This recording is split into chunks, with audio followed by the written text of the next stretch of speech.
దురితంబునకు నెల్ల తొడరి మమకారములు అరిది మమతలకు తొడయడి ఆశలు గురుతైన ఆశలకు కోరికలు జీవనము గురుతైన ఆశలకు కోరికలు జీవనము పరగనన్నిటికి లంపటమే కారణము పరగనన్నిటికి లంపటమే కారణము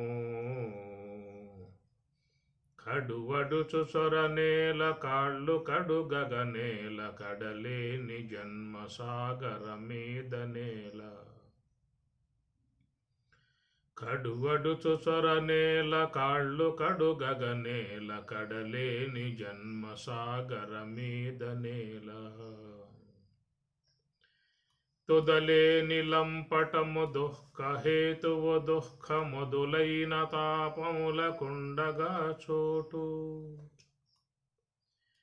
తుదలేని లంపటము దుఃఖహేతువు దుఃఖ మొదులైన తాపములకుండగా చోటు పదిల మగు తాపంబు ప్రాణ సంకటములు పదిల మగు తాపంబు ప్రాణ సంకటములు ఈ మదము పెంపునకు తన మనసు కారణము ఈ మదము పెంపునకు తన మనసు కారణము కడువడుచు చొరనేల కాళ్ళు కడుగగనేల కడలేని జన్మ సాగర మీద నేల కడలేని జన్మ సాగర మీద నేల వెలయు తన మనసునకు వెంకటేశుడు కర్త బలిసి ఆతని తలచు పనికి తాకర్త వెలయు తన మనసునకు వెంకటేశుడు కర్త బలిసి ఆతని తలచు పనికి తాకర్త తలకొన్న తలపులివి దైవమానుషముగా తలకొన్న తలపులివి దైవమానుషముగా తలచి ఆత్మేశ్వరుని తలపంగవలదా తలచి ఆత్మేశ్వరుని తలపంగవలదా కడువడుచు సొరనేల కాళ్ళు కడుగగనేల కడలేని జన్మ సాగర మీద నేల కడువడుచు సొరనేల కాళ్ళు కడుగగనేల కడలేని జన్మ సాగర మీద నేల కడలేని జన్మ సాగర మీద నేల. ఈశావాస్యోపనిషత్తు సపర్యగాత్తు శుక్రం అకాయమౌరణం అస్నావిరగుం శుద్ధమపాపవిద్ధం కవిర్మనీషీ పరిభూః స్వయంభూః యాథా తద్యతో అర్ధాన్ వ్యదధాత్ శాశ్వతీభ్యః సమాభ్యః. ఈ మంత్రములో సర్వేశ్వరుని ఉద్దేశించి బోధిస్తున్నటువంటి అంశములు సర్వవ్యాపకత్వము కలిగి సమస్త విశ్వానికి అధినాయకుడై ఉండి సమస్త దేవతలను సమస్త ప్రకృతిని కాలాన్ని శాసించేటువంటి ఈశ్వర స్వరూపము శాసకుడు. ఆయన ఎక్కడ ఉన్నాడు, ఏ విధంగా ఉన్నాడు, ఏమి చేస్తూ ఉన్నాడు, ఆయన ఏ రూపకంగా ఉన్నాడు అనే విషయాల మీద ఈ మంత్ర భాగంలో సర్వేశ్వరుని ఉద్దేశించి తెలియజేస్తున్నటువంటి అంశములుగా సహా పర్యగాతో సహా భగవంతుడు సర్వేశ్వరుడు పర్యగాత్ అంతటా వ్యాపకమై ఉన్నాడు అన్న విషయాన్ని మనం నిన్న చెప్పుకున్నాము. సర్యగాత్ శుక్రం అకాయం ఆవరణం అస్నావిరం శుద్ధం అపాపవిద్ధం. శుక్రం శుద్ధమై ఉన్నటువంటి శుద్ధ స్ఫటిక సంకాశములాగా ఎప్పుడూ కూడా దేదీప్యమానముగా ప్రకాశమానముగా ఉన్నటువంటి స్వరూపము, చిత్ స్వరూపము అన్నారు. చిత్ స్వరూపము అంటే స్వప్రకాశమై ఉన్నటువంటి స్వరూపముగా ఆయన గారు. శుక్రం అకాయం ఔరణం. అకాయం, నిన్నటి రోజున దీని విషయమై మాట్లాడుకుంటూ అకాయం, కాయం అంటే దేహం, ఈ శరీరాన్నే కాయం అని చెప్పని అంటారు. ఎందుకు కాయం అన్నారు అని చెప్పనంటే అవయవై క్షీయతే ఇది కాయం, అవయవములతో చేరి ఉన్నది కాబట్టి కాయం అన్నారు. కాబట్టి దేహం చెప్పుకున్నట్లే దేహం. కనుక భగవంతుడకు సర్వేశ్వరునకు అకాయం శరీరము లేదు, అకాయం దేహము లేదు అన్నారు. మరి శరీరము లేదు అని చెప్పన్నట్లయితే జీవుడికి శరీరము చెప్తూ ఉన్నాం. జీవునికి శరీరం అనేటువంటిది ఒక తొడుగు ఉన్నది కాబట్టి దీనిని ప్రధానంగా చూసుకొని ఇలాంటి ఈ దేహం అనేటువంటి విధానంగా సర్వేశ్వరునికి లేదు అనేటువంటి మాట.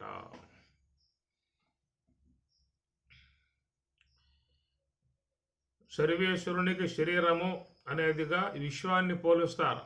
మన భాగవత గ్రంథాలలో కూడా సర్వవ్యాపకమై విరాట్ స్వరూపమై ఉన్నటువంటి భగవంతునికి దేహం ఏమిటాయా అంటే అనంత విశ్వమే ఆయనకు దేహము అనే మాటగా చెప్పుకొస్తూ ఉన్నారు. భగవద్గీత 11వ అధ్యాయంలో ప్రధానంగా విశ్వరూప సందర్శన యోగ అనేది కూడా ఈ విశ్వమే సర్వేశ్వరునకు శరీరముగా పోలిక చేశారు. ఎట్లయితే మన దేహానికి కాళ్ళు, చేతులు, తల ఇత్యాది అవయవాలన్నీ కూడా కలిగి ఉన్నదో అట్లాగా సర్వేశ్వరుడకు ఆ యొక్క భగవంతునకు ఈ దేహమే అనంత విశ్వముగా తోసే ఈ దేహమే యొక్క విశ్వమే దేహముగా అనగా మరి భూమియే పాదములుగా, ఆకాశమే శిరస్సుగా, సముద్రమే ఉదరముగా, లతగుల్మాదులే రోమములు, సూర్యచంద్రాదులే నేత్రములు, ఈ మహద్వాయువే ఆయనకి శ్వాస, సమస్త దేవతలే ఇంద్రియములు, వేదములే అతని యొక్క వాక్కు, దిక్కులే శ్రోత్రములు, పర్వతములే ఎముకలు. ఈ ప్రకారంగా విశ్వరూపాన్ని పరమాత్మ యందు ఆరోపితం చేసే విధానం ఉన్నది. కాబట్టి ఇక్కడ మరి అకాయం అని అన్నారు అని చెప్పనంటే మరి ఆయనకు కూడా దేహం ఉంది కదా అనే విషయం కూడా వస్తుంది. ఈ విషయమై శాస్త్రాల్లో బోధిస్తూ ఉన్నటువంటి విధానము. కాబట్టి అకాయం అని చెప్పనంటే ఆయనకి ఎలాంటి యొక్క దేహము లేదు అని చెప్పాలి. మరి లోకంలో మనం సకల దేవతలను ఆరాధిస్తూ ఉన్నాం. శరీర ఆకృతిలో వారిని మనం ఆరాధిస్తూ ఉన్నాం. మరి అన్ని దేవతా స్వరూపాలుగా ఆయనే భాషిస్తున్నటువంటి విధానముగా చూసినట్లయితే మరి దేవతా రూపాలుగా ఆయనే కదా ఉన్నది అనేటువంటి మాట కూడా వస్తుంది. ఎందుకంటే మన భగవద్గీత 10వ అధ్యాయంలో ఆదిత్యానాం అహం విష్ణు రుద్రానాం శంకరశాస్మి, ఇట్లాగా విష్ణువు యొక్క అంశ నేను, శివుని యొక్క అంశ నేను అనేదిగా ఆ సర్వేశ్వరుని యొక్క బోధ విధానంగా వచ్చింది. కాబట్టి ఇక్కడ చూసినట్లయితే అకాయం అనేటువంటి విధానములో ఈ శరీర భావన జీవుడు పూర్ణముగా దీంట్లో మునిగిపోయి ఉన్నాడు. నేను దేహము అనేటువంటి భావనే లోకంలో అందరికీ ఉన్నది. నేను ఆత్మ అనేటువంటి యొక్క భావన ఎవరికీ లేదు, పుట్టుకతో ఎవరికి రాదు. ఏదైనా శాస్త్రాధ్యయనం చేసి ఉన్నటువంటి వారికి గురువాక్యములు అధ్యయనం చేయటం కారణంగా ఈ దేహము నేను కాదు అనేటువంటి మాట వస్తుందే తప్ప సాధారణంగా అందరి యందు ఈ దేహ భావనయే ప్రగాఢముగా నాటుకొని ఉన్నది. కాబట్టి ప్రకారముగా దేహ సంబంధ భావన ప్రతి ఒక్క ప్రాణి విశ్వంలో కలిగి ఉన్నటువంటి యొక్క విధానము ఒక మానవుడే కాదు, అన్ని జీవులు శరీరము యొక్క సంబంధ భావన పూర్ణముగా చేరి ఉన్నటువంటి విధానము. ఇది శరీర భావన లేకుండా ఉన్నది ఎవరని చెప్పనే మాట చూసినట్లయితే మరి యోగ సమాధిని పొందినటువంటి మహాత్ములు, వారిని బ్రహ్మవేత్తలు అన్నాం కదా. కనుక వారు ఆ దేహమునందు సాక్షి మాత్రముగా ఉండేటువంటి విధానం. నాహం దేహో నేంద్రియాణ్యంతరంగం నాహంకార ప్రాణవర్గో న బుద్ధి ధారాపత్యక్షేత్రవిత్తాదిదూరః సాక్షి నిత్యః ప్రత్యేగాత్మా శివోహం నాహం దేహః నేను దేహము కాదు అని ప్రకారంగా దేహమునకు ఇంద్రియాలకు అన్నింటికీ కూడా సాక్షి భావనగా ఉండే విధానం అది మనం మహాత్ముల యందు దర్శిస్తూ ఉన్నాము. వారన్నింటికీ కూడా సాక్షిగా ఉండే విధానం పశ్యన్ శృణ్వన్ స్పృశన్ జిఘ్రన్ అశ్నన్ గచ్చన్ స్వపన్ శ్వసన్ ప్రలపన్ విసృజన్ గృహ్ణన్ ఉన్మిషన్ నిమిషన్నపి ఇంద్రియాని ఇంద్రియార్థేషు వర్తంత ఇది వర్తంతే ఇది ధారయన్. ఇది ఒక సాక్షిత్వ భావన. కాబట్టి ఆ దేహములు అనేటువంటి వాళ్ళకి కలిగి ఉన్నా కానీ వారికి ఆ దేహమునందు దేహాభిమానం అనేటువంటిది ముఖ్యంగా ఉండదు. ఎందుకంటే వాళ్ళకి ఏర్పడింది ఆత్మాభిమానం. అహం బ్రహ్మాస్మి, నేను ప్రత్యేగాత్మ స్వరూపుణ్ణి, ప్రత్యేగాత్మ ఆత్మ అనేటువంటి భావన. అందుచేత మరి జ్ఞానులు అనేటువంటి వాళ్ళ విషయం చూసినట్లయితే ఒకప్పుడు వాళ్ళు కూడా దేహభావన కలిగి ఉన్నారు. దేహభావన కలిగి ఉన్నప్పటికీ కూడా తత్వశాస్త్రాధ్యయనం చేసి వారు మరి బోధ అనేటువంటి అంశము ద్వారానే కొంతవరకు ఈ దేహభావం నుంచి ఎడబడ్డారు. ఆ తర్వాత సాధన ద్వారా ఒక స్థితిని పొందినప్పుడు వాళ్ళకి ఇక దేహం అనేటువంటిది ధ్యానములో ఊడిపోతుంది. దేహం అనేది ధ్యానములో ఊడిపోతుంది. ఏవండి, మేము కూడా నిద్ర ద్వారా ఓడగొట్టుకుంటున్నాం కదా. ఈ దేహం యొక్క భావం లేకుండా మేము రోజువారీగా నిద్ర ద్వారా వదిలిపెట్టేసే విధానం మాకు కూడా ఉన్నది కదా అని చెప్పి అనవచ్చు. కానీ వాళ్ళకి ఏర్పడేటువంటి భావన వేరు, మనకు ఏర్పడేటువంటి భావన వేరు. మనం ఈ యొక్క స్థితి ఒక నిద్ర అనేటువంటి అవస్థను పొంది దేహము నుంచి విడబడ్డాము. మళ్ళీ తిరిగి మళ్ళా ఆ దేహాన్ని పొందినప్పుడు సాధారణంగా వ్యక్తులకు దేహ స్పృహయే ఉంటుంది. నేను దేహం కాదు అనే భావం రాదు. ఎందుకంటే అజ్ఞానమునందు మునక వేసి వచ్చాడు కాబట్టి మళ్ళీ అజ్ఞానంతోనే చేరి ఉండటం కారణంగా ఈ దేహం యొక్క సంబంధం నిద్రా సమయంలో తెగదెంపులు చేసుకున్నా కానీ తాత్కాలికంగా నిలబడ్డా కానీ అజ్ఞానంలోకి పోయి మళ్ళీ అజ్ఞానం నుంచి అజ్ఞానంలోకి వచ్చాడు కాబట్టి ఈ దేహం యొక్క సంబంధ భావన వ్యక్తికి పోయే అవకాశాలు లేవు. అందుచేత ప్రగాఢముగా మరి సామాన్యుల యందు ఈ దేహ భావన ఏర్పడి ఉన్నది. అయితే జ్ఞానులు అనేటువంటి వారు ఏంటంటే ముందుగా గురువు ద్వారా శాస్త్రాధ్యయనం చేయటం కారణంగా మరి ఆ యొక్క అధ్యయనములో వారికి అన్ని విషయాలు కూడా కూలంకషంగా తెలియబడతాయి. వాళ్ళు ముఖ్యంగా గురువుల ద్వారా స్థూల పంచీకరణ, సూక్ష్మ పంచీకరణ అనేటువంటి వాటిలను వాళ్ళు అధ్యయనం చేశారు. సాంఖ్య విచారం అధ్యయనం చేశారు. కనుక సాంఖ్య శాస్త్రం అధ్యయనం చేస్తేనే అన్నింటి నుంచి కూడా వాళ్ళు విడబడే పరిస్థితి ఏర్పడుతుంది.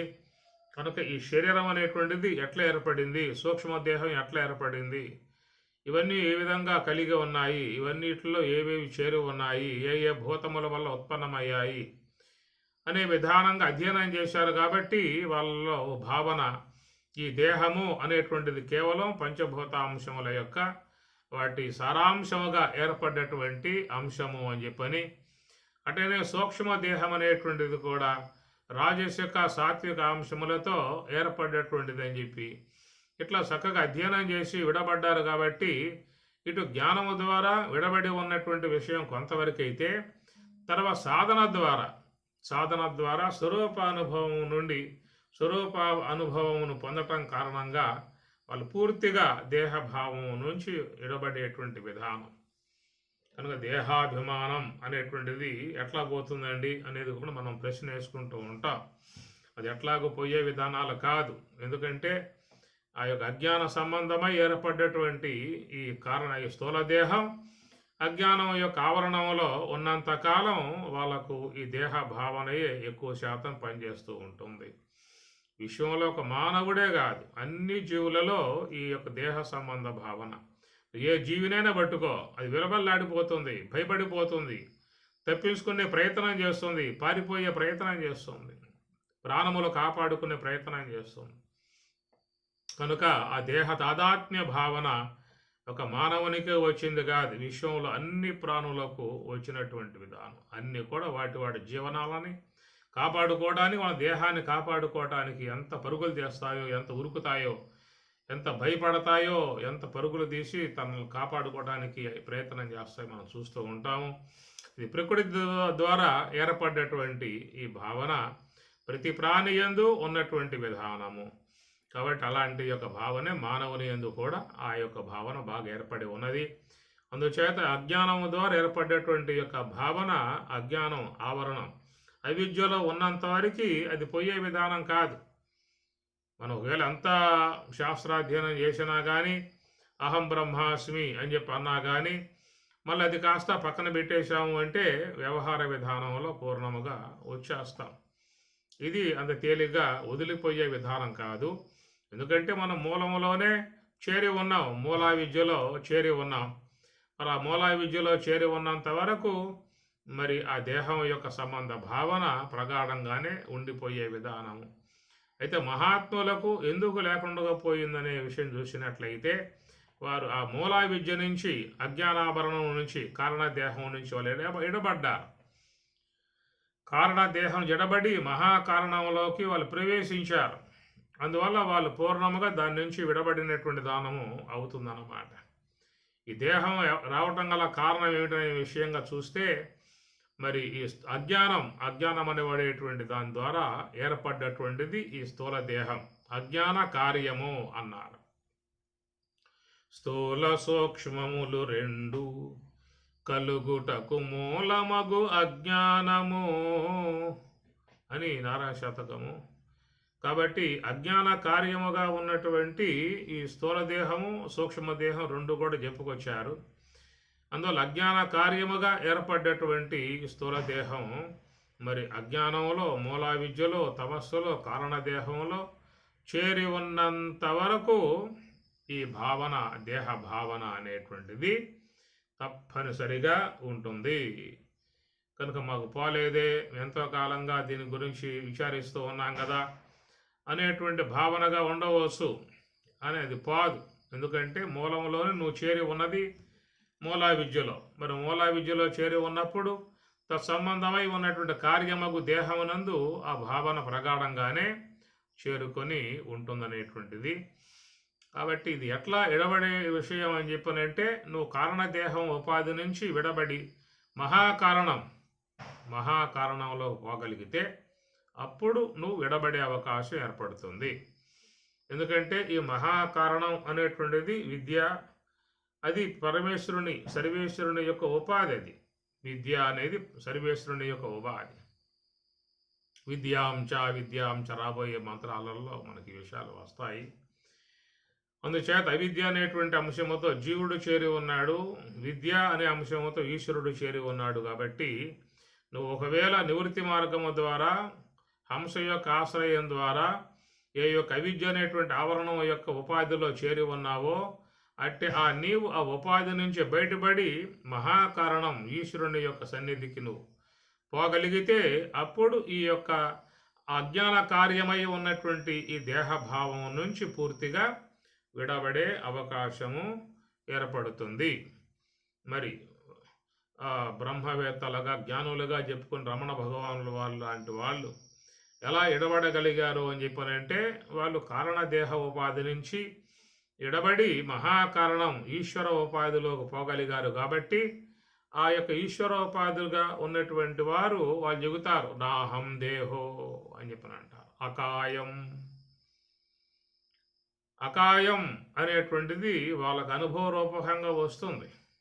అకాయం, ఒకవేళ దేహం ఉన్నా కానీ నేను దేహం అనేటువంటి యొక్క దేహ తాదాత్మ్య భావన అనేది వాళ్ళు పూర్తిగా విడబడి ఉన్నటువంటి పరిస్థితి.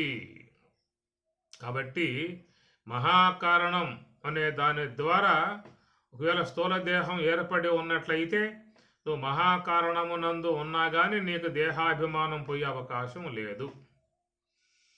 అది మహాకారణం ద్వారా ఏర్పడలేదు. అజ్ఞానం, మూలా విద్య, తమస్సు, అపరా ప్రకృతి, కారణదేహం దాని ద్వారా ఏర్పడింది. కాబట్టి అనగా దాని కార్యమే ఈ దేహం గనుక, దేహం కార్యం, దాని కారణం అవిద్య గనుక. అంటే అవిద్య అనే ఉపాధిలో నువ్వు ప్రస్తుతం ఉన్నావు. అవిద్యోపాధికో జీవ మోఘాశ మోఘ కర్మాణ మోఘజ్ఞాన విచేతసః రాక్షసీం ఆసురీం చైవ ప్రకృతి మోహినీం శ్రితాః అని కదా పరమాత్మ చెప్పింది. మోఘాశ మోఘ కర్మాణ మోఘజ్ఞాన విచేత్ రాక్షసీం ఆసురీం చైవ ప్రకృతిం మోహినీం. రాక్షసీం మోహినీం ఎన్ని పదాలన్నీ కూడా అవిద్య అనే ఉపాధికి చెప్తున్నటువంటి అంశములు. అవిద్యా ప్రభావంతోనే లోకంలో మానవులందరూ కూడా మరి రాక్షసులుగా, అసురులుగా అనేక రకాలైనటువంటి యొక్క పాత్రలు పోషిస్తూ ఈ యొక్క విశ్వాన్ని అల్లకల్లోలం చేస్తున్నటువంటి పరిస్థితి. కాబట్టి అలాంటి అజ్ఞానం యొక్క ప్రభావానికి గురై ఉన్నటువంటి ఈ జీవుడు మరి అజ్ఞాన కార్యముగా ఏర్పడ్డటువంటి ఆ దేహమునందు పూర్తిగా అభిమానము కలిగి ఉన్నటువంటి పరిస్థితి. కాబట్టి అందుచేత అకాయం అని చెప్పాల్సి వస్తే బ్రహ్మవేత్తలకు చెప్పవచ్చు. ఒకవేళ వాళ్ళ దేహములో ఉన్నా కానీ వాళ్ళ దేహ తాదాత్మ్యము నుండి వాళ్ళు ఎడబడ్డారు. ఇప్పుడు చింతకాయ అన్నారు. ఆ చింతకాయ పచ్చిగా ఉన్నప్పుడు అన్నీ కూడా దానికి తాదాత్మ్యం చెంది ఉంటాయి. అదే పరిపక్వత బాగా ఎండిందనుకోండి, ముగ్గిందనుకోండి, పండయిందనుకోండి, అప్పుడు పైన బెరడు కానీ, లోపల ఉన్న గుజ్జు కానీ, దాని లోపల ఉన్న గింజ కానీ వాటికి ఎలాంటి సంబంధాలు ఉండవు, విడబడతాయి మూడు కూడా. టెంకి, గుజ్జు, గింజ మూడు కూడా విడబడి దానికి ఉంటాయి అన్నమాట. అదొక పరిస్థితి అనేటువంటిది దానికి పరిపక్వత చెందినప్పుడు వచ్చేటువంటి విధానము. ఆ ప్రకారంగా మరి ఈ జ్ఞాన మార్గంలో పయనించేటువంటి వాళ్ళకు కూడా కలిగేటువంటి ఒకనొక పరివర్తన సంబంధమై ఉన్నటువంటి పరిపక్వత సంబంధమై ఉన్నటువంటి విధానములో వాళ్ళు కూడా అనాత్మ నుండి విడబడ్డారు, వేరయ్యారు. వాళ్ళు అనాత్మ నుండి వేరయ్యారు. స్థూల శరీరంబు సుస్థిరంబుగా నుండు సర్వేంద్రియంబులపశాంతి నందు సన్మనఃపవనములు చెంచలింపకయుండు కామాది శత్రువర్గము నశింసు స్ఫురత్తు అమానిత్వాది సుగుణముల్ సమకూరు ఘన గుణాతీత లక్షణమునదవు బలుపారు వైరాగ్య బోధోపరతులు సంపూర్ణంబులై మది బదలుసుండు పరమ సుఖవార్ది ఒప్పొంగి పారుచుండు ముందట వసించి మోహించి మోక్షలక్ష్మి సర్వమును బ్రహ్మమును జూచు శాంతి నిధికి అని రాముడు ఈ బ్రహ్మజ్ఞాని యొక్క సంబంధమైన లక్షణాలు ఈ పద్యంలో ఆయన బోధిస్తూ ఉన్నాడు. ఇలాంటి ఈ యొక్క చెప్పినటువంటివన్నీ కూడా మనకేమన్నా జీవితంలో కలిగి ఉన్నాయేమో చూసుకోవాల్సి ఉంటుంది. ఒకవేళ అలాంటి అనుభవం మనకు కలిగి ఉన్నట్లయితే మనకు కూడా దేహ సంబంధ భావన ఉండే విధానం అవుతుంది. కాబట్టి ఆ ప్రకారముగా ఉన్నతమై ఉన్నటువంటి దశ, హీనమై ఉన్నటువంటి దశ, ఈ రెండు కూడా మనకి రాబోయే మంత్రాలలోనే తేడతెల్లం కాబోతూ ఉన్నది.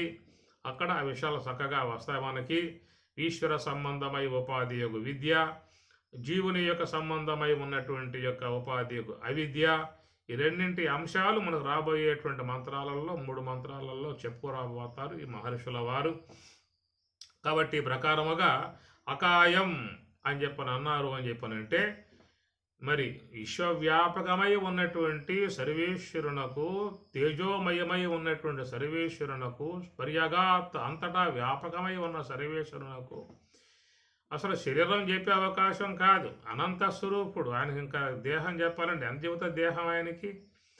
ఈ నామరూపాత్మకమై ఉన్నటువంటి యొక్క విశ్వాన్ని పోలిక చేశారు ఆయన దేహముగా. కవులు ఆ విధంగా పోలిక చేశారే తప్ప ఆయనకి ఆ దేహం అనేటువంటిది లేదనేటువంటి మాట.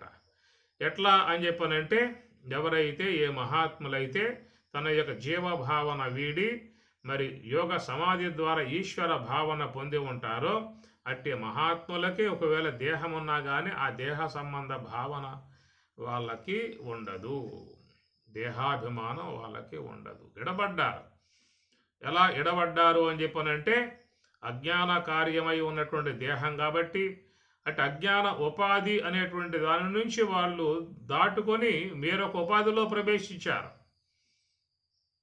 అవిద్యా ఉపాధి అనే దాని నుంచి వేరుబడి విద్య అనే ఉపాధిలోకి వాళ్ళు ప్రవేశించారు. ధ్యానం ద్వారా, నివృత్తి మార్గము ద్వారా మలిన సాత్విక ఉపాధి నుంచి వాళ్ళు శుద్ధ సాత్విక ఉపాధిలోకి వెళ్ళారు. కాబట్టి వాళ్ళు ఈశ్వర స్వరూపులై ఉన్నారు కనుక వారికి ఆ దేహమునందు ఎలాంటి యొక్క భావన ఉండదు. నిరంతరంగా వాళ్ళు ఆ యొక్క విద్య ద్వారా ఈశ్వరానుగ్రహముతో బ్రహ్మావలోకనం చేసేటువంటి వారుగా ఉన్నారు. కాబట్టి వారికి బ్రహ్మము యొక్క సంబంధ భావనే తప్ప ఈ భౌతిక సంబంధమై ఉన్నటువంటి దేహ భావన ఉండదు. లోకంలో మరి జీవుల పరిస్థితి చూసినట్లయితే వాళ్ళకి మరి ఆ విద్య అనేటువంటి ఉపాధి పొందింది లేదు. దాని ద్వారా బ్రహ్మమును అవలోకన చేసేటువంటి స్థాయి లేదు. కేవలం వాళ్ళు ఉన్నటువంటిది ఈ అవిద్య, మలిన సంబంధమై ఉన్న అవిద్యలో చిక్కుకుని ఉన్నారు. కాబట్టి ఎట్లా పట్టు పురుగు చుట్టూ అల్లుకొని తన నోటి నుంచి వచ్చేటువంటి సొంగ, ఆ సొంగతో చుట్టూ అల్లుకుని ఆ గూళ్ళలోనే అది చిక్కుబడి ఉండేటువంటి పరిస్థితి అన్నమాట. అట్లాగా జీవులు కూడా ఏ యొక్క అజ్ఞానావరణములో ఉన్నారో ఇంకా వాళ్ళ అజ్ఞాన సంబంధమై ఉన్నటువంటి కార్యములు ఆచరించి వాటి ద్వారా ఇంకా అజ్ఞానాన్ని పెంపొందింపజేసుకుని అజ్ఞానం అనేటువంటి యొక్క గూడులో చిక్కుకొని ఉన్నటువంటి వారు. కాబట్టి అవిద్య ప్రభావానికి గురై ఉన్నటువంటి వారు అవిద్య కార్యమై ఉన్నటువంటి ఆ దేహమునందే తాదాత్మ్య భావన అనేటువంటిది ఉంటుంది. కనుక నాకు ఎట్లాగా ఈ దేహ భావన పోతుంది, దేహాభిమానం పోతుంది అనే సందేహాలు కలిగి ఉన్నటువంటి వాళ్ళు ఎవరు ఉన్నట్లయితే వారు మీరున్నటువంటి అవిద్యా ఉపాధి నుంచి విడబడి శుద్ధ సాత్వికము అనగా విద్యా ఉపాధిగా ఉన్న ఈశ్వర ఉపాధిలోకి ప్రవేశించి చూడండి. అప్పుడు మీకు ఈ దేహం యొక్క సంబంధ భావన పూర్తిగా విడబడే అవకాశం అనేటువంటిది ఉంటుంది. ఆ ప్రకారముగా అకాయం సర్వేశ్వరుడు చెబుతూ ఉన్నాడు, బహూని మే వ్యతీతాని జన్మాని తవచార్జున తాని అహం వేద సర్వాణి నత్వం వేత్త పరంతప అర్జున. నేను ఈశ్వరుడు, నువ్వు జీవుడవు, త్వం నీవు జీవుడవు, అహం నేను ఈశ్వరుడను. కనుక నీకు నాకు అనేక దేహాలు అనేటువంటివి గతంలో ప్రాప్తించిన విధానం ఉన్నది అన్నాడు. బహూని జన్మాని వ్యతీతాని అన్నాడు. తాని అహం సర్వాణి అవని నాకు తెలుసు అన్నాడు. త్వం నవేత్త నీకు తెలియదు అన్నాడు. కారణం ఏంటంటే నువ్వు అవిద్య ఉపాధిలో మునిగిపోయి ఉన్నావు కాబట్టి ఏం జరుగుతుందో నీకు అసలు ఏమీ తెలిసే అవకాశాలు లేవు. పుట్టినప్పటి నుంచి ఆ దేహ తాదాత్మ్యమునందే మునిగిపోయి ఆ దేహానికి ఏం కావాలా, ఏం చేయాలా, ఏ సేవలు చేయాలా, ఎలాంటి దేహానికి అందించాలా అనేటువంటి యొక్క విషయంలోనే పూర్తిగా నిమగ్నమై ఉన్నావు. జననం మొదలు మరణ పర్యంతం వరకు ఆ దేహానికి ఏమి ఇవ్వాలనేటువంటి భావనగానే ఉన్నటువంటి విధానం కనుక త్వం నవేత్త నీకు తెలియదు, అహం వేద నేను నాకు తెలుసు అన్నాడు. కారణం ఏంటంటే ఆ దేహానికి విలక్షణంగా ఉన్నారు. శరీరం అనేది పొందినా కానీ వాళ్ళు ఈశ్వర స్వరూపులై ఉన్నారు. కాబట్టి దేహ తాదాత్మ్య భావంలో వాళ్ళు మునిగిపోయే పరిస్థితి ఉండదు. ఆ విధముగా ఉన్నటువంటి అందరూ కూడా ఈశ్వరాంశతో ఉన్నటువంటి విధానము. ఏ యొక్క ఉపాధులుగా మనం లోకంలో దర్శించుకుంటూ ఉన్నామో అనగా దేవతామూర్తులుగా బ్రహ్మ, విష్ణు, శివుడు ఇత్యాది మహాదేవతలుగా ఏవైతే మనం కొలుసుకుంటూ ఉన్నామో వాళ్ళందరూ కూడా మరి అవిద్యా సంబంధమై ఉన్నటువంటి జీవోపాధి కలిగి జీవులుగా ఉన్నటువంటి వారా, లేక ఈశ్వరుని యొక్క ఉపాధి యొక్క విద్యా సంబంధమై ఉన్నటువంటి ఉపాధితో దేదీప్యమానముగా ప్రకాశమానముగా ఈశ్వరాంశగా విరాజమానులై ఉన్నటువంటి వారా అన్నటువంటి విషయాన్ని ఎవరికి వారు గమనించుకోవాల్సి ఉంటుంది. కాబట్టి ఈ ప్రకారముగా వాళ్లకు కూడా ఒకవేళ ఉపాధులు ఉన్నాయని చెప్పనే మాట చెప్పినప్పటికీ కూడా అకాయం, ఎందుకంటే దానిని ఎందు కేవలం వాళ్ళ తాదాత్మ్య భావన చెందకుండా సాక్షి భావనగా ఉండి ఆ ఉపాధి ద్వారా లోకానికి ఏమన్నా శ్రేయస్సు మేలు కలిగే విధానాలు ఉంటే ఆ విధంగా వాళ్ళు మరి తమ యొక్క స్వరూపస్థితిని వీడకుండగా లోకానికి హితకార్యములుగా చేసేటువంటి వాళ్ళుగా ఉన్నారు. మనం చూసినట్లయితే యమ నియమ ఆసన ప్రాణాయామ ప్రత్యాహార ధారణ ధ్యాన సమాధులు అష్టాంగ ప్రక్రియగా చెప్పే విధానంలో ఆ ప్రకారముగా ప్రయాణం చేసినటువంటి వారు యోగ సమాధిని పొంది ఉన్నటువంటి వారు విద్యతో ప్రకాశమానమై ఉన్నటువంటి వారు ఈశ్వరాంశ కలిగి ఉన్నటువంటి వారు కనుక వారు బ్రహ్మములు అవలోకన చేస్తూనే వారు కూడా ఈ లోకములోకి వచ్చి దేహమును ధరించి ఆ దేహము ద్వారా లోకంలో భక్తులై ఉన్నటువంటి వారికి జిజ్ఞాసులై ఉన్నటువంటి వారికి ముముక్షులై ఉన్నటువంటి వారికి జ్ఞానతత్వాన్ని అందించే కోసముగా వాళ్ళు ఈ లోకములో ఉన్నటువంటి పరిస్థితి కనుక వాళ్ళని మనం మనలాగానే ఈ దేహం కలిగి ఉన్నారు మాలాగానే అనేటువంటి విధాయక మనతో పోల్చుకుని చెప్పే అవకాశం కాదు. మనలాగా ఉన్నప్పటికీ కూడా వాళ్ళ యొక్క స్థితి వేరు. రమణ భగవానుల వారికి దేహంపై రణము లేచిందన్నారు. ఆ రణము లేచి బాగా పెద్ద పుండుగా ఎర్రగా అయిపోయింది. దాని గురించి ఆయనేమి కూడా భావించలేదు. ఆ దేహ ధర్మాలు అవి చేసుకుంటూ ఉంటుంది అని చెప్పనే భావనతో ఆయన ఉన్నాడు. శిష్య బృందం వాళ్ళంతా చూసి చాలా బాధపడ్డారు. స్వామివారు ఏమిటి, ఇంత దేహంపై రణం ఏమిటి, దీనివల్ల ఎంత ప్రభావం వస్తుంది అని చెప్పని వాళ్ళు మరి డాక్టర్ని తీసుకొచ్చి చూపించి ఆపరేషన్ చేయిస్తాము అని చెప్పనంటే ఆ మహానుభావుడు అవసరం లేదు, దాని ధర్మం దాన్ని చేసుకుంటా ఉంది దేహం, కాబట్టి దాని గురించి నాకేం పెద్ద ఆలోచన లేదు, నాకు ఎలాంటి బాధ లేదు, కనుక మీరు చింతించవద్దు అని చెప్పని చెప్పాడు. చెప్పినా కానీ భక్తులు ఊరుకోరు. ఎందుకంటే వారు ఆ విధంగా బాధపడే పరిస్థితి ఉంటే వీళ్ళకి బాధాకర పరిస్థితి కాబట్టి, స్వామి మీ దేహంపై మీకు వ్యామోహం లేకపోవచ్చు, దేహం అనేటువంటి వస్తువు నీది కాకపోవచ్చు, నువ్వు కేవలం బ్రహ్మమై ఉండవచ్చు, కానీ ఈ దేహం అనేది ఉంటే కదా మిమ్మల్ని మేము దర్శించుకునే అవకాశం ఉంటుంది, మిమ్మల్ని సేవించుకునే అవకాశం ఉంటుంది. ఈ దేహం కాస్త రాలిపోయిందా అంటే నువ్వు బ్రహ్మంలో చేరిపోతావు. మేము ఎవరిని కొలవాలి, ఎవరితో మా యొక్క మొర వినవించుకోవాలి, ఎవరి ద్వారా మా సందేహాలు తీర్చుకోవాలి, కనుక మా కోసమైనా ఈ దేహానికి మేము చికిత్స చేయించుకుంటాము అని చెప్పనే మాట చెప్పినప్పుడు ఇక భక్తుల కోరిక కాదనలేక రమణుడు సరే అట్లాగే మీ ఇష్టం అని చెప్పని అన్నాడు. డాక్టర్లు వచ్చి ఆయనకి కొంచెం మత్తు అనేది ఇవ్వాలి, ముఖ్యంగా ఆ యొక్క దేహంపై మరి కత్తి పెట్టి కోసినప్పుడు బాధ కలిగే పరిస్థితి ఉంటుంది కాబట్టి సాధారణంగా ఎవరికైనా ఆపరేషన్ చేయాల్సి వస్తే ఆ భాగం వరకు మత్తిచ్చి ఆ స్పర్శ లేకుండా చేసి అక్కడ ఆపరేషన్ చేసే విధానం మన లోకంలో చూస్తూ ఉంటాం. అంతే తప్ప మత్తు ఇవ్వకుండా ఎవరు కూడా తన దేహం మీద ఏదైనా ఉంటే గాయాలు కుట్టడం కానీ రణాలు ఉంటే కొయ్యటం కానీ ఎవరు చేయించుకోరు. అయ్యా నువ్వు మత్తు ఇచ్చిన తర్వాతే చేయి తప్ప మత్తు ఇవ్వకుండా చేయమాక అని చెప్పేస్తారు ఎవరైనా. ఎందుకంటే తాదాత్మ్యంతో మనం దేహ తాదాత్మ్యంతో పూర్తిగా నిమగ్నమై ఉన్నాం కాబట్టి చిన్న సూది గుచ్చినా అయ్యో అంటాం, అమ్మో అంటాం, అబ్బో అంటాం. అంత బాగా అణువణువు మన యొక్క తాదాత్మ్యత చేరిపోయిందన్నమాట. అందువల్ల మరి ఆ యొక్క మహానుభావునికి కూడా వాళ్ళు ఏదో కొంచెం మత్తు ఇవ్వటానికి ప్రయత్నం చేస్తే స్వామిగారు చెప్పారు. ఏమిటయ్యా అన్నాడు. మత్తు ఇవ్వబోతున్నాం అన్నాడు. దానివల్ల ఏమిటి ప్రయోగం అన్నాడు. అది ఇస్తే మీకు దేహం యొక్క స్పర్శ లేకుండా పోతుంది, అందువల్ల మేము మా కార్యం చేసే అవకాశం ఉంటుంది అని చెప్పి అన్నారు వాళ్ళు.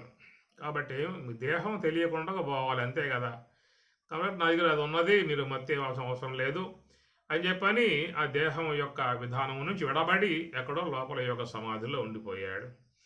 యోగ సమాధికి పోయిన తర్వాత ఏం తెలుస్తుంది? ఇప్పుడు మనం కూడా గాఢ సుషుప్తికి పోయామనుకోండి, చీమ కొడుతుందో దోమ కొడుతుందో ఏం కొడుతుందో ఏం తెలుస్తుంది? అందుచేత మన యొక్క విధానం ఇది, వాళ్ళ విధానం అది. వాళ్ళ యోగ సమాధిని పొందితే స్వశేచ్ఛగా వాళ్ళకి దేహం నుంచి పూర్తిగా విడబడే విధానం ఉంటుంది కాబట్టి ఆ ప్రకారంగా మరి ఆయన గారు తన యోగ సమాధి ద్వారా దేహము నుంచి విడబడి తన స్వరూపములో ఉండిపోవటంతో వీళ్ళు ఆ దేహాన్ని ఆ పుండు బాగా కోసేసి దాన్ని పిండేసి కట్టుకట్టి వెళ్ళిపోయిన తర్వాత ఎప్పటికో మళ్ళీ ఆయన గారు ఉత్థానావస్థ అంటారు. యోగ సమాధి నుంచి బయటకు వచ్చేదాన్ని ఉత్థానావస్థ అంటారు. అలాంటి విధానం మన శంకరాచార్యుల వారి విషయంలో కూడా చూసే విధానం ఉంటుంది. అప్పట్లో ఆయన గారు అన్ని మతాలు ఖండించాడు. అవైదికములుగా ఉన్నటువంటి వేద బాహ్యములుగా ఉన్నటువంటి అనేక మతాలను ఖండించి ఆయన గారు తన అద్వైత ప్రబోధం చేసుకుంటూ పోతూ ఉంటే ఒక కాపాలికోడు ఎమ్మడబడ్డాడు. ఎందుకంటే తన కాపాలిక మతాన్ని ఖండించాడని చెప్పనే భావంతో ఆయన మీద ద్వేషభావాన్ని పెంచుకొని సమయం వస్తే దెబ్బతిద్దామని చెప్పని శిష్యుడిగా చేరి ఆయన వెంబటే వెళ్ళాడు. సందర్భం వచ్చింది, అయ్యా ఈ పూట మరి మీరు నాకు వరం ఇవ్వాలని చెప్పని అన్నాడు. ఏం వరం కాలో కోరుకోరా అని చెప్పని అన్నాడు. నేను కాపాలికొండి, అమ్మవారిని సేవిస్తూ ఉంటాను, ఎన్నో నరబలులు ఇచ్చాను, మీలాంటి వాళ్ళు మహానుభావులను కనుక అమ్మవారికి ఇచ్చినట్లయితే నా యొక్క కోరిక నెరవేరుతుంది, అమ్మవారు సంతోషిస్తుంది, ఎన్నో వరాలు నాకు ప్రసాదిస్తుంది, కాబట్టి మీరు అమ్మవారికి బలి కావాలి అన్నాడు ఆ కాపాలికుడు.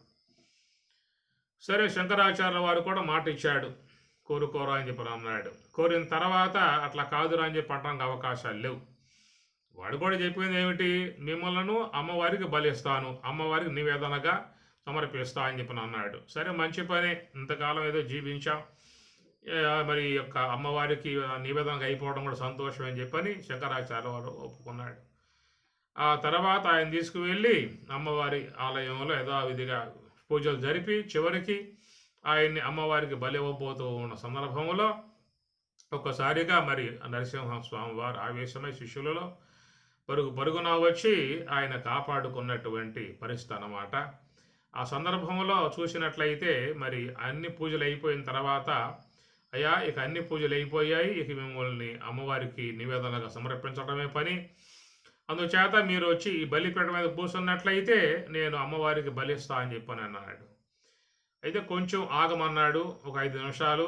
అట్లాగా మెల్లగా 2 కనులు ముకులించి నివృత్తి మార్గంలో ప్రయాణం చేసి అంతర్ముఖుడై బ్రహ్మములో చేరిపోయాడు.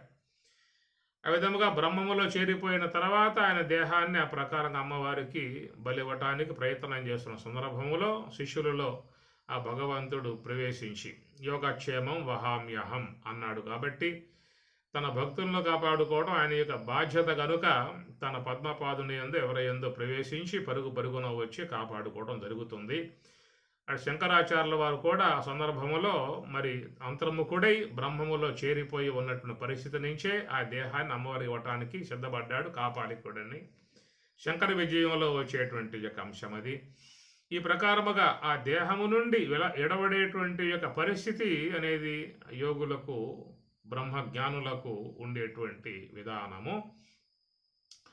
మన దేహము నుంచి పూర్తిగా విడబడే పరిస్థితుల్లో మనకు కూడా ఉన్నది. యోగ సమాధి సుషుప్తి అవస్థను పొందితే తాత్కాలికంగా ఏర్పడుతుంది, కానీ అజ్ఞానావరణంలో ఉన్నాం కాబట్టి మనకు ఆ దేహ తాదాత్మ్యం బాగా ప్రగాఢముగా నాటుకుపోయి ఉన్నదన్నమాట.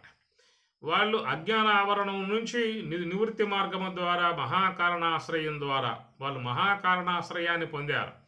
మనమేమో కారణదేహం, నేత్రము కారణదేహంలో మాత్రమే నిమగ్నమై ఉన్నాం కాబట్టి ఎన్నిసార్లు మనం సుషుప్తి అవస్థ ద్వారా దేహము నుండి ఎడబడ్డా కానీ మనకు ఆ దేహ తాదాత్మ్య అభిమాన సంబంధ భావన తొలగిపోయే అవకాశం లేదు. ఎందుకంటే అజ్ఞాన కార్యముగా ఈ దేహం వచ్చింది కాబట్టి, అజ్ఞాన ఉపాధిలో మనం ఉన్నాం కాబట్టి అజ్ఞాన ప్రభావమే ఈ దేహమునందు ఎక్కువగా పనిచేస్తుంది కనుక వ్యక్తులలో ఈ దేహ తాదాత్మ్య భావన, దేహాభిమాన భావన ఉంటుంది. అయితే వాళ్ళు ఈ కారణదేహం నుంచి మహాకారణాశ్రయాన్ని పొంది మహాకారణాశ్రయం ద్వారా విద్యను పొందారు కాబట్టి, శుద్ధ సాత్విక విద్యను పొందారు కనుక ఈశ్వరాంశను పొందారు కాబట్టి వారు పూర్తిగా విడబడేటువంటి యొక్క అవకాశం వాళ్ళకి ఏర్పడుతుంది కనుక అంటే ఆ మహాత్ములు కూడా ఆ దేహములో ఉన్నప్పటికీ అకాయం అన్నటువంటి పదం వాళ్ళకు కూడా పూర్ణముగా వాడే అవకాశం ఉంటుంది. దేహములో ఉన్నారు, ఎందువల్ల ఉన్నారా అని చెప్పనంటే ప్రారబ్ధ కర్మ అనేది ఉన్నది కాబట్టి ప్రారబ్ధ కర్మ ఉన్నంత కాలం వారు ఆ దేహమునందు ఉండాల్సినటువంటి యొక్క ఆవశ్యకత ఉంటుంది. ఉన్నా కానీ మరి అలాగా ఆ దేహం యొక్క భావన ఉంటుందా అని చెప్పనంటే దాంట్లో ఎడబడి ఉన్నటువంటి విధానము అన్నారు. జ్ఞానాగ్ని ద్వారా కర్మ దగ్ధమైపోయాయి కాబట్టి జ్ఞానాగ్ని దగ్ధ కర్మాణం తం ఆహు పండితం బుధాహ. ఈ మాటకు మహాత్ములు అర్థం చెబుతూ ఏమన్నారని చెప్పనంటే జ్ఞానాగ్ని దగ్ధ కర్మాణం తం ఆహు పండితం, జ్ఞానాగ్ని ద్వారా కర్మలు అనేటువంటివన్నీ కూడా దగ్ధమైపోయాయి అనే మాట వస్తుంది భగవద్గీత 4వ అధ్యాయంలో. మరి కర్మలు దగ్ధమైపోయాయి అని చెప్పి అన్నట్లయితే మరి సూక్ష్మ దేహములో ఉన్న కర్మలు అవి సంచిత కర్మలుగా చెబుతూ ఉన్నాం. ఈ సంచిత కర్మలు అన్నీ కూడా జ్ఞానాగ్నిలో కాలిపోవటం జరుగుతుంది అనేటువంటి మాటగా చెప్పుకొస్తూ ఉన్నారు. కారణం ఏంటంటే మరి ఆ సంచిత కర్మాదులే తిరిగి మరలా అనేక దేహాలకి హేతు అవుతాయి కాబట్టి అట్టి కర్మలు అనేటువంటివన్నిటినీ కూడా జ్ఞానాగ్ని ద్వారా కాల్చి వేసుకోవాల్సి ఉంటుంది అనేటువంటి మాట భగవద్గీత బోధిస్తూ ఉన్నది. సూక్ష్మ దేహములో చేరి ఉన్న సంచితాది కర్మలే రాబోయేటువంటి యొక్క కాలములో మన దేహములు ప్రసాదించేవిగా ఉన్నాయి అని చెప్పని, మళ్ళా ఆ యొక్క దేహములు రాకుండా చేసుకోవాలనేటువంటి యొక్క భావన ఉన్నట్లయితే నువ్వు ఆ కర్మ లేకుండా చేసుకోగలిగితే నీకు తిరిగి మరలా ఆ దేహాలు వచ్చే అవకాశం లేదు.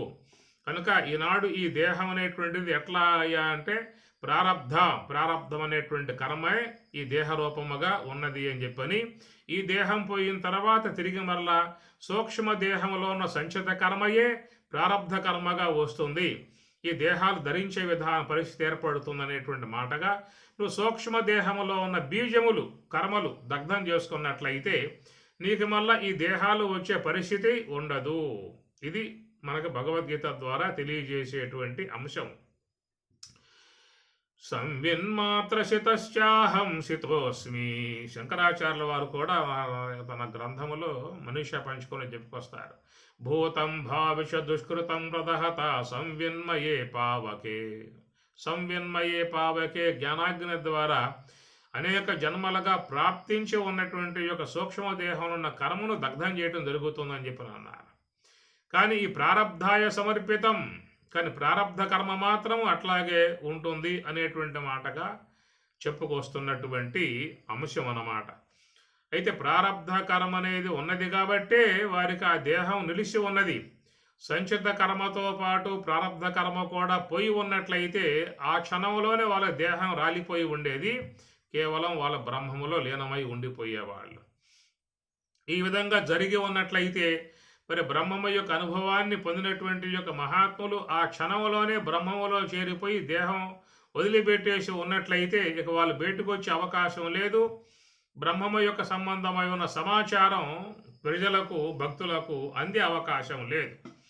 ఎందుకంటే ఆ బ్రహ్మము యొక్క స్వరూపానుభవాన్ని పొందిన మరు క్షణమే సంచిత కర్మ పోయింది, ప్రారబ్ధం కూడా పోయింది. కాబట్టి ఈ ప్రకారంగా పోవడం కారణంగా దేహం కూడా రాలిపోయింది. ఆ సమయంలోనే ఈ బ్రహ్మములో ఉండిపోయారు. ఈ బ్రహ్మములో ఉన్నటువంటి యొక్క వాళ్ళకి దేహం రాలిపోవడం కారణంగా బయటికి వచ్చే అవకాశం లేదు.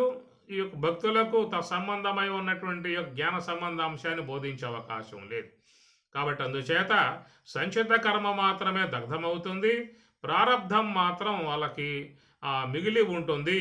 అందువల్ల వాళ్ళు తిరిగి మరలా ఈ యొక్క ఇహానికి రావాల్సినటువంటి యొక్క ఆవశ్యకత ఏర్పడుతుంది చెప్పి అన్నారు.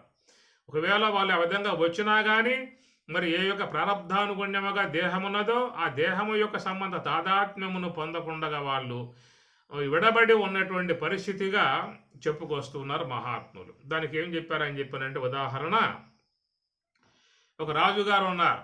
ఆ రాజుగారికి 3 భార్యలు ఉన్నారు. 3 భార్యలు ఉండగా మరి ఆ రాజుగారు యుద్ధంలో మరి నిహతుడయ్యాడు. అసూలు బాసి మరణించాడు. మరణించినప్పుడు మరి ఈ 3 భార్యలు కూడా విధవలు. విధవ అంటే ధవ అంటే భర్త అన్నమాట. ఈ భర్త లేనటువంటి విధానాన్నే విధవ అని చెప్పనే పదంగా వాడతారు. విధవ అంటే భర్త లేని విధానము అని అర్థం. కాబట్టి ఆ ప్రకారంగా మరి 3 కూడా విధవలుగా కావాల్సి వస్తుంది. చూశారుగా లోకంలో మరి విధవ అంటే ఏదో దానికి ఉండే ఆకారాలు, తెల్ల బట్టలు, బొట్టు లేకపోవటం, పూలు లేకపోవటం, ఇంకేవేవి లేకపోవటం అన్నీ కూడా మనం చూస్తాం.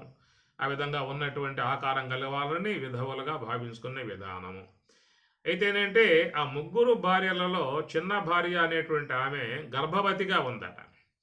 గర్భవతిగా ఉండటం వల్ల ఏమైందని చెప్పనంటే లోన ఆ యొక్క శిశువు ఉన్నాడు కాబట్టి వాడు పుట్టే పర్యంతం వరకు ఆమెను సధవగానే ఉంచుతారట. సధవగా అనగా ముత్తైదువులాగానే ఉండే విధానం. బొట్టు, కాటుక, పూలు, గీలు అన్నీ కూడా అన్ని యథావిధిగానే ఉంటాయని చెప్పని బిడ్డ పుట్టే పర్యంతం వరకు ఆ విధంగా ఉండి బిడ్డ పుట్టిన తర్వాత మళ్ళీ ఆమె కూడా విధవ స్థాయికి వెళ్ళిపోయేదని చెప్పని ఈ విధంగా చెప్తారు. ఈ కథలోని అంశం ఏంటంటే, సారాంశం ఏంటని చెప్పని అంటే, రాజు మరణించినప్పుడు 3 కూడా విధవ అనేటువంటి విధాలుగా రావాల్సి ఉంటుంది. కానీ చిన్న భార్య మాత్రం గర్భవతిగా ఉండటం వల్ల ఆమె చదవగానే ఉండేటువంటి విధానం కనపడుతుంది. లోకంలో చూపరులకు ఈమె ముత్తైదు అనేటువంటి భావన కనపడుతూ ఉంటుంది. కానీ లోకంలో వాళ్ళు భావించుకున్నా కానీ ఈమె మనసులో మాత్రం ఏముంటుంది? చిన్న భార్యకు విధవ అనే భావం ఉంటుందన్నమాట. ఆ ప్రకారంగా చెప్పుకొస్తూ బ్రహ్మజ్ఞానమును పొందినటువంటి విధానములో ఉన్నటువంటి జీవత్వం అనేటువంటిది అంతరించినప్పుడు, జీవత్వము అంతరించినప్పుడు ఆయన ద్వారా ప్రాప్తింపబడ్డటువంటి ఏ కర్మలైతే ఉన్నాయో, సంచిత కర్మ, ఆగామి కర్మ, ప్రారబ్ధ కర్మ, ఈ ముగ్గురు భార్యలు, వీరిలో భూతం భావుచ దుష్కృతం ప్రదహత అని శంకరాచార్యుల వారు. కాబట్టి జ్ఞానాగ్ని ద్వారా ఏమవుతుందని చెప్పానంటే ఆగామి కర్మ, ప్రారబ్ధ సంచిత కర్మ రెండు కూడా దగ్ధం అవుతాయి. కానీ ఈ చిన్న భార్యలాగా ఈ ప్రారబ్ధం అనేటువంటిది మాత్రమే అది ఉంటుంది అన్నారు. కనుక అది ఉన్నా కానీ ఎట్లా ఉన్నది? ఆమె మనసులో మాత్రం విధవ అనే భావం ఉంటుంది. చూసే వాళ్ళకు మాత్రం సధవ, ఆమెకు మాత్రం విధవ. ఆ ప్రకారముగా ఏ యొక్క జ్ఞాని అయితే ఈ దేహము ధరించి ఉన్నాడో, దేహముతో సంచారం చేస్తూ ఉన్నాడో, దేహముతో విహరిస్తూ ఉన్నాడో, ఆ విహరించే విధానాన్ని బట్టి చూపరులకు ఆయన మనలాగానే తింటూ ఉన్నాడు, మనలాగానే నిద్రపోతున్నాడు, మనలాగానే పిల్లలను కంటూ ఉన్నాడు, మనలాగానే ఉన్నాడు అనేటువంటి భావం లోకంలోకి ఉంటుంది. కానీ ఆయన మాత్రం ఆ దేహములో ఉన్నా కానీ ఆ దేహ తాదాత్మ్యత లేకుండా, దేహం ద్వారా వచ్చే దుఃఖాలకు గురి కాకుండా ఉండే విధానంగా ఉంటారు. కాబట్టి ఆయనకు ప్రారబ్ధం అనేది ఉన్నా కానీ ఆయన్ని బాధించేదిగా లేదు. సూపరులకు మాత్రం ఆయన ఏదో కర్మలు కలిగి ఉన్నట్లుగా భావన ఏర్పడుతుంది చెప్పని అన్నారు. ఈ ప్రకారముగా ఆయన అకాయం, దేహములో ఉన్నా కానీ అకాయం, ఆ దేహభావం ఆయనకి లేదు. స్వరూపానుభవాన్ని పొందినటువంటి వారికి ఉండదు. కానీ ఎవరెవరైతే ఈశ్వరాంశ కలిగి ఉంటారో, త్రిమూర్తులు సహితము, దేవతల సహితము, మహాత్ములు, ఋషులు, యతీశ్వరులు, పరివ్రాజకులు, విద్వసత్తములు, జ్ఞానులు, యోగులు, ఈ ప్రకారముగా ఈశ్వరాంశ కలిగి ఉన్నటువంటి వాళ్ళందరూ కూడా అకాయం, కాయం కలిగి ఉన్నా కానీ ఆ కాయ సంబంధమై ఉన్నటువంటి యొక్క వాట్లకు వాళ్ళు లోనుగారు. కారణం ఏంటంటే అది కేవలం ప్రారబ్ధానుభవముగా ఉన్నటువంటి యొక్క అంశమే తప్ప వారు దాని యందు మోహముతో కానీ దాని తాదాత్మ్యముతో కానీ ఉండే విధానం కాకుండా వాళ్ళు అకాయం. ఎట్లయితే ఈశ్వరుడు కాయరహితమై ఉన్నాడో అలాంటి ఆ ఈశ్వరత్వమును పొంది ఉన్నటువంటి అట్టి మహాత్ములు కూడా ఆ కాయము యొక్క సంబంధ విధానం లేకపోవటం వల్ల అకాయం అనేటువంటి యొక్క మాట ఈశ్వరునితో పాటు ఈశ్వరుని యొక్క సాన్నిధ్యమును పొంది ఉన్నటువంటి తత్వవేత్తలకు, బ్రహ్మవేత్తలకు కూడా అది వాళ్ళకి ఆ విషయం వర్తింపబడదు. కాబట్టి అకాయం అన్నారు. కనుక దేహం ఉన్నంత వరకు జీవన్ముక్తులు, దేహం పోయాక విదేహముక్తులు అన్నారు. ఏషా బ్రాహ్మీ స్థితి పార్థ నైనాం ప్రాప్య విముహ్యతి స్థిత్వా శ్యాం అంతకాలేపి బ్రహ్మ నిర్వాణముచ్యతి. పరమాత్మ అన్నమాట. ఏషా బ్రాహ్మీ స్థితి పార్థ నైనాం ప్రాప్య విముహ్యతి అన్నాడు. ఏషా బ్రాహ్మీ స్థితి పార్థ, బ్రాహ్మీ సంబంధమై ఉన్న అనుభవాన్ని పొందిన తర్వాత నా ఏనాం మోహం విముహ్యతి అనగా ఈ మోహము యొక్క సంబంధమై ఉన్నటువంటి ఆ భావనలో వాళ్ళు పడరు. మోహం అని చెప్పారంటే ఏమిటి? తాను బ్రహ్మము అనేటువంటి యొక్క భావన పొందటమే మోహరాహిత్యము అనేటువంటి యొక్క అంశము. మోహవైచిత్యే అనే ధాతు అన్నమాట. తాను బ్రహ్మమై ఉండి తన యొక్క స్వరూప స్థితి లేకుండగా ఆ యొక్క దేహ సంబంధ భావన పుట్టినప్పటి నుంచి భాషిస్తూ ఉన్నది. కాబట్టి దేహము తాను అనుకోవటమే మోహము అవుతుంది. మరి ఆ యొక్క స్వరూప స్థితిని పొందినప్పుడు బ్రహ్మము తాను అన్నటువంటి విధానము నుంచి నాహం దేహ అనే భావం వస్తుంది. కాబట్టి మోహము అనేది ఇడబడ్డారని చెప్పనే భావన. నైనాం ప్రాపి విముహ్యతి స్థిత్వాశామంతకాలేపి, కనుక మరణ పర్యంతం వరకు అనగా దేహం పోయే పర్యంతం వరకు బ్రహ్మావలోకనం చేసుకుంటూ బ్రహ్మభావముతో ఉండిపోతారు అని. అది జీవన్ముక్తావస్థ. ప్రారబ్ధం అయిపోయి ఈ దేహం రాలిపోయిన తర్వాత బ్రహ్మ నిర్వాణముచ్యతి అన్నాడు. బ్రహ్మ నిర్వాణం అనగా బ్రహ్మములో చేరిపోవటము, అది బ్రహ్మ నిర్వాణం అంటారు. మామూలుగా లోకంలో ఎవరైనా దేహం సాలిస్తే వారిని నిర్వాణం అనే పదం వాడరు, నిర్యాణం అనే పదం వాడతారు. చూడండి, కావాలంటే నిర్యాణమును పొందెను, ఫలానా రోజున ఫలానా వారు నిర్యాణం చెందెను అని చెప్పని అంటారు. కనుక నిర్వాణం అనే అంశం వేరు, నిర్యాణం అనే అంశం వేరు. నిర్యాణం అని చెప్పారంటే అజ్ఞానముతో పుట్టి అజ్ఞానముతో పెరిగి అజ్ఞానాన్ని పెంపొందింపజేసుకుని అజ్ఞానాన్ని మూటగట్టుకుని కర్మవాసనలు మూటగట్టుకుని యథావిధిగా ఈ దేహం నుంచి వాడు ఎట్లయితే వచ్చాడో వచ్చిన వాడు ఇంకా అధికంగా సంపాదించుకుని కర్మలు అజ్ఞానాన్ని మళ్ళీ దేహం నుంచి విడబడి మళ్ళీ ఇంకో దేహాన్ని పొందే ఉద్దేశంతో పోయేటువంటి దానిని నిర్యాణం చెందాను అనేటువంటి భావన అది. ఒకవేళ దేహంలో కర్మవాసనలు పట్టుకొచ్చుకున్నా అజ్ఞానంతో దేహంలో ప్రవేశించినా కానీ గురువు యొక్క సన్నిధిలో తత్వశాస్త్రాధ్యయనం చేసి మరి ఆ యొక్క యోగ సంబంధమై ఉన్నటువంటి యొక్క మార్గంలో ప్రవేశించి యమనియమాదులు పాటించి యోగ సాధనను శీలించి అంతర్ముఖుడై తన యొక్క సూక్ష్మ దేహం సంబంధ కర్మవాసనలో జ్ఞానాగ్ని ద్వారా కాల్చివేసి స్వరూప తత్వానుభవము ద్వారా అజ్ఞానమును పూర్తి తొలగింపజేసుకుని ఎవరైతే ఆ బ్రహ్మమును పొందుతూ ఉన్నారో బ్రహ్మమును గాంచుతూ ఉన్నారో అట్టి వారి యొక్క ఆ విధానాన్ని వారు ఆ దేహ పర్యంతం ఉండి దేహం సాలించి బ్రహ్మస్వరూపులై దేహం సాలించి వెళ్ళిపోతే దాని బ్రహ్మ నిర్వాణం రుచ్యతి. కనుక నిర్వాణమునకు నిర్యాణమునకు తేడా ఉన్నది. ఈ దేహంలోకి జీవుడుగా వచ్చాడు, జీవత్వాన్ని పెంపొందింపజేసుకున్నాడు, మన జీవుడుగానే ఇంకో దేహం ఎత్తుక్కుంటూ పోయాడు. ఈ దేహంలోకి అజ్ఞానంతో కర్మవాసనలతో వచ్చాడు. అట్లా ప్రారంధ కర్మగా అనుభవించి మళ్ళా ఆ ప్రారంధం భోగిస్తూనే ఇంకా అధిక శాతంలో కర్మలు సంపాదించుకున్నాడు, అధిక శాతంలో అజ్ఞానాన్ని పెంపొందింపజేసుకున్నాడు. తన జీవత్వాన్ని ఇంకా ప్రభావవంతముగా ప్రగాఢముగా పెంపొందింపజేసుకొని ఈ దేహము నుండి వెలువడి ఇంకొక దేహం ఎత్తుక్కుంటూ పోయేటువంటి యొక్క అంశానికి చెప్పే అంశము నిర్యాణము. కానీ వీళ్ళు చేసిన పని ఏమిటి? వేళ ఈ దేహములోకి వాళ్ళు ప్రవేశించారు, వచ్చేటప్పుడు కర్మవాసనలతోనే వచ్చారు, అజ్ఞానోపాధితోనే వచ్చారు. ఆ వచ్చిన తర్వాత వాళ్ళలో జిజ్ఞాస పెరిగి గురువు యొక్క ఆశ్రయాన్ని పొంది బ్రహ్మ విద్యాధ్యయనము చేసి మహాత్ముల ద్వారా చక్కటి మార్గాన్ని ఉపదేశించుకుని యమ నియమ ఆసన ప్రాణాయామ ప్రత్యాహార ధ్యాన ధారణాది అష్టాంగ ప్రక్రియలు శీలించి తమలో ఉన్నటువంటి కర్మవాసనలను జ్ఞానాగ్ని ద్వారా దగ్ధం చేసి స్వరూపానుభవం ద్వారా అజ్ఞానమును పూర్తిలో తొలగింపజేసుకుని ఇక జీవత్వమును వీడి ఈశ్వరత్వమును ఆశ్రయించి అటు ఈశ్వరత్వమును కూడా అధిగమించి బ్రహ్మస్వరూపులై ఉండి ఆ బ్రహ్మావలోకనం చేస్తూ ప్రారబ్ధం అయిపోయిన తర్వాత ఆ బ్రహ్మ భావనతోనే దేహమును వదిలి బ్రహ్మవేద బ్రహ్మైవ భవతి అన్నాడు శంకరాచార్యుల వారు. బ్రహ్మవేద ఆ బ్రహ్మమును గుర్తించేటువంటి వారు బ్రహ్మవేద భవతి బ్రహ్మైవ భవతి బ్రహ్మమునే పొందుతున్నారు అన్నాడు. ఈ విధంగా పోవటాన్ని దాన్ని నిర్వాణము అనేటువంటి మాట కింద వస్తుంది. అట్టి నిర్వాణమును పొందినటువంటి వారందరూ కూడా మరి ఈశ్వరాంశగా ఈ దేహం ఉన్నంతకాలం ఈశ్వరాంశ కలిగి జీవిస్తారు. లోకములందరూ కూడా జీవభావనతో జీవిస్తూ ఉన్నారు, జీవాంశతో జీవిస్తూ ఉన్నారు, జీవత్వమును పెంపొందింపజేసుకోవటానికి గల ప్రయత్నాలే చేస్తూ ఉన్నారు.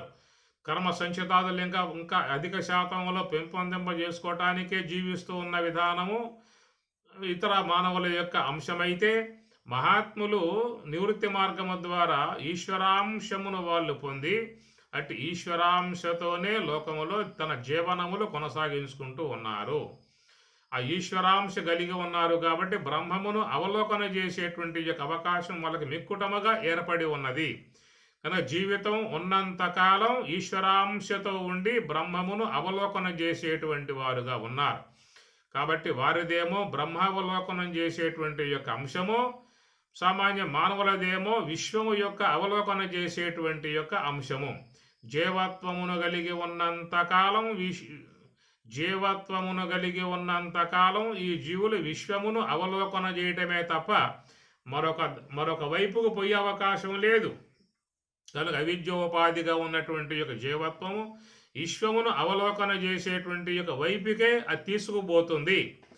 రెండవది విద్యా సంబంధమై ఉన్నటువంటి ఈశ్వరత్వమును పొందినటువంటి వారు మాత్రమే అటు నివృత్తి మార్గ విధానంలో ఊర్ధ్వగాములై బ్రహ్మము యొక్క అవలోకన చేసే విధానముగా వాళ్ళు ఉన్నారు. కనుక బ్రహ్మమును అవలోకన చేస్తారు, తిరిగి మరల ఈశ్వరాంశలో చేరి ఉంటారు. మనం విశ్వం యొక్క అవలోకన చేస్తాము, తిరిగి మరల జీవాంశలో ఉంటాం. అందువల్ల మనకి వాళ్ళకి ఉన్నటువంటి యొక్క వ్యత్యాసం ఇది. ఎవరు అంటే అనగా హంస యొక్క ఆశ్రయంలో నివృత్తి మార్గంలో ప్రయాణం చేసి కర్మవాసనలో దగ్ధం చేసుకుని అజ్ఞానమును తొలగింపజేసుకుని విద్యయా అమృతం అశ్నుతే అన్నట్లుగా విద్య ద్వారా అమృత ప్రాప్తిని పొందినటువంటి యొక్క వారు మాత్రమే అటు బ్రహ్మమును అవలోకన చేస్తూ ఉంటారు, ఈశ్వర స్వరూపులై వ్యవహరిస్తూ ఉంటారు. అది వాళ్ళ యొక్క భావన. మనం జీవాత్వమును అందు ఉండి జీవాత్వము ద్వారా విశ్వమును అవలోకనం చేస్తూ ఉంటాము, తిరిగి మన సుషుప్తి అవస్థ ద్వారా జీవాత్వంలోనే చేరి ఉంటాం. కాబట్టి ఈ విధముగా ఉన్నటువంటి వారు దేహమును సాలించి ప్రయాణం చేస్తే నిర్యాణం అంటారు. అట్టివారు ఆ యొక్క ఈశ్వరాంశతో ఉండి బ్రహ్మమును అవలోకన చేస్తూ జీవనముక్తులై ఉండి ప్రారంధం అయిపోయిన తర్వాత దేహమును వదిలి వాళ్ళు ప్రయాణం చేసే విధానాన్ని నిర్వాణము, అది బ్రహ్మ నిర్వాణ మృచ్చతి, అది మోక్షము అన్నారు. బ్రహ్మంలోకి చేరిపోవటం పోతని చెప్పని అంటారు. ఈ ప్రకారముగా సర్వేశ్వరుని యొక్క అనుగ్రహముతో అందరూ కూడా శరీరము కలిగి ఉన్నా కానీ వారిని మనం అకాయం, శరీరము లేనివారుగానే, శరీర తాదాత్మ్యం లేనివారుగానే, శరీర భ్రాంతి లేనివారుగానే, శరీరం పట్ల మోహము లేనటువంటి వారుగానే, ఆ శరీరము ద్వారా లభ్యమయ్యేటువంటి సుఖదుఖాలకు గురి కాకుండా ఉండేటువంటి వారుగా, సాక్షి మాత్రులుగా ఈశ్వరుణ్ణి ఏమంటావు? ఈశ్వరుడు అగ్నిస్వరూపుడు, జ్ఞానస్వరూపుడు. ఆయన ఏమంటావు? పరమాత్మ అన్నమాట. రామచంద్రుడు సీతారామాంజనేయులు పావకావృత పర్వతంబునాశ్రయించునే మృగ విహంగాదికములు బ్రహ్మమయుడై ప్రకాశించు బ్రహ్మవిదుని అంటూనే పుణ్య పాపంబులాంజనేయ అని రాముడు ఆంజనేయ స్వామి వారితో చెప్పేటువంటి మాట. ఆంజనేయ, ఎవరైతే నివృత్తి మార్గంలో ప్రయాణం చేసి బ్రహ్మస్వరూపులై బ్రహ్మజ్ఞానులై ఈశ్వరాంశతో ప్రకాశమానులై ఉన్నటువంటి వారు ఎలా ఉంటారని చెప్పనంటే, పావకావృత పర్వతంబునాశ్రయించునే మృగ విహంగాదికములు. పావకావృత పర్వతము, ఆ పర్వతము అగ్నితో దగదగా మండిపోతూ ఉన్నటువంటి విధానములో అట్లా బాగా మండిపోయేటువంటి ఒక పర్వతం మీదకి అగ్ని చేత ఆవహింపబడ్డటువంటి పర్వతం మీదకు పక్షులు కానీ మృగాలు కానీ పోతాయా అన్నాడు. పోవు. ఒకవేళ పోతే సాహసించి కాలిపోతాయి. బ్రహ్మమయుడై ప్రకాశించు బ్రహ్మవిదుని అంటూనే పుణ్య పాపంబులాంజనేయ అన్నాడు. అట్లా బ్రహ్మజ్ఞానముతో ఈశ్వరాంశ కలిగి ప్రకాశమానులై ఉన్నటువంటి యొక్క వారిని ఈ పుణ్య పాపాలనేటువంటి వాళ్ళని అంటావు అన్నాడు. ఈ అంటమనేటువంటి యొక్క మాట ఇది ఆగామి కర్మకు సంబంధించి ఉన్నటువంటి అంశం. ఎందుకంటే జ్ఞానాగ్ని ద్వారా సూక్ష్మ దేహములో ఉన్న కర్మవాసనలు దగ్ధం చేయబడ్డాయి ఆల్రెడీ. అయితే ఈ యొక్క ప్రారంధం ఉండటం కారణంగా ఈ దేహముతో తాదాత్మ్యం కలిగి దేహము యొక్క వ్యవహారములు ఉండాలి. కాబట్టి ఆ దేహ వ్యవహారంలో ఉన్నప్పుడు లోక కార్యాలు చేస్తూ ఉన్నప్పుడు ఆగామి సంచితం అనేటువంటివి రావు అనే మాట ఒకటి. ఎట్లయితే పర్వతం అగ్నితో ఉన్నప్పుడు ఏ ప్రకారం మృగములు పక్షువులు పోవో, ఒకవేళ పోతే ఏ ప్రకారం దగ్ధం అయిపోతాయో అనే విషయం. అట్లాగా మరి బ్రహ్మజ్ఞానం కలిగి ఉన్నటువంటి యొక్క అతడు లోకంలో కార్యములు చేస్తూ ఉన్నప్పుడు వాటి ద్వారా ఆగామి కర్మలు అనేటువంటివి రావు అన్నారు. ఒకవేళ వస్తే అనే మాటకి కాలిపోతాయి అనేటువంటి మాట అన్నమాట. కనుక ఆగామి కర్మలు అనేటువంటివన్నీ కూడా జ్ఞానాగ్ని ద్వారా కాల్పబడతాయి. కాబట్టి వారు అలాంటి యొక్క వాటి చేత అంటబడకుండగా శుద్ధ స్వరూపులై, దీంట్లో మన శ్లోకంలోనే సపర్యగాత శుక్రం అన్నారు. కాబట్టి ఎట్లయితే సర్వేశ్వరుడు శుద్ధ స్వరూపుడు, శుక్రం అంటే శుద్ధ సాత్విక తెల్లటి విధానం కనుక ఆ శుద్ధ స్వరూపం కలిగి ఉన్నటువంటి యొక్క ఈశ్వరుని యొక్క స్వరూపములో చేరి ఉన్నారు. కాబట్టి వాళ్ళు కూడా శుక్రం అన్నారు. మహాత్ములు కూడా ఈశ్వరుడి యొక్క అంశమే కాబట్టి శుక్రం అనే మాట వాళ్ళకి వర్తిస్తుంది. అలాగా వారికి కూడా అకాయం అనేటువంటి మాట బ్రహ్మవేత్తలందరికీ కూడా వర్తింపబడేటువంటి యొక్క విధానం. ఓం సహనావతు సహనౌ భునక్తు సహ వీర్యం కరవావహై తేజస్వినావధీతమస్తు మా విద్విషావహై. ఓం శాంతి శాంతి శాంతి. హరి ఓం తత్సతు. శ్రీ గురుభ్యో నమః. హరి ఓం.